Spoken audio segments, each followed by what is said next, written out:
এক বাস চালকের কাকুতি খুব বিতরক।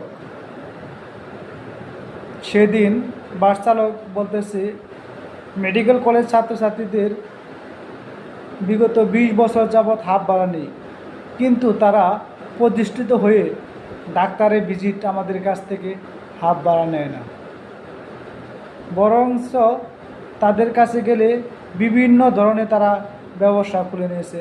শিক্ষিত নামে এই ডাক্তাররা, তারা স্কুল কলেজ ভার্সিটিতে নাম্বার 1 থেকে 10 পর্যন্ত রুল তাদের থাকছে, মেধাবী, যাদের উপর বাংলাদেশটা নির্ভর করতেছে।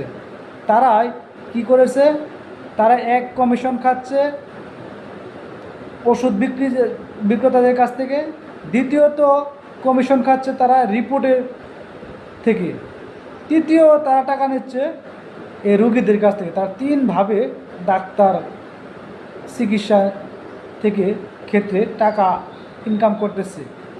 এর শিক্ষার মূল উদ্দেশ্য কি হলো? তারা কি প্রতিবাদ করেছিল কখনো যে আমরা এই কোম্পানির কমিশন ওষুধ খাবো না, বা কেন এই ওষুধটা লিখতে হবে, যেটা ভালো সেটা তো আমরা লিখবই, আবার রিপোর্ট যেটা প্রয়োজন সেটা তো দেবই, কেন অতিরিক্ত রিপোর্ট টেস্ট দিয়ে এই হতদরিদ্র মানুষদের হয়রানি করেন? তারা কি জানে যে একটা ফিসের দাম, একটা পরীক্ষা যখন 1200, 1000, 800 এরকম রাখা হয়, তাদের একদিনের ময়না, একদিনের ইনকাম। তো সেই জন্য আমি বলতেছি যে আপনারা 2 কলম খোঁচা দিয়ে তো নিয়ে নেন, কিন্তু তাদের দিকে বিবেচনা করে আপনারা এই দিনমজুরদের ভিজিট কমিয়ে নেন এবং তাদের পাশে দাঁড়ান।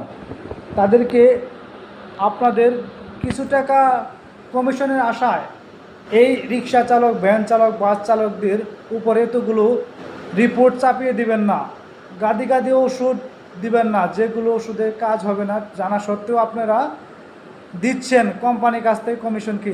এগুলো পরিহার করুন। মানবিক দিক বিবেচনা করে মূল্যবোধ এবং শিক্ষার মূল উদ্দেশ্যকে জাগিয়ে তুলুন নিজের ভিতরে। আপনার সবচেয়ে বড় আদালত হচ্ছে মানুষের তার বিবেক।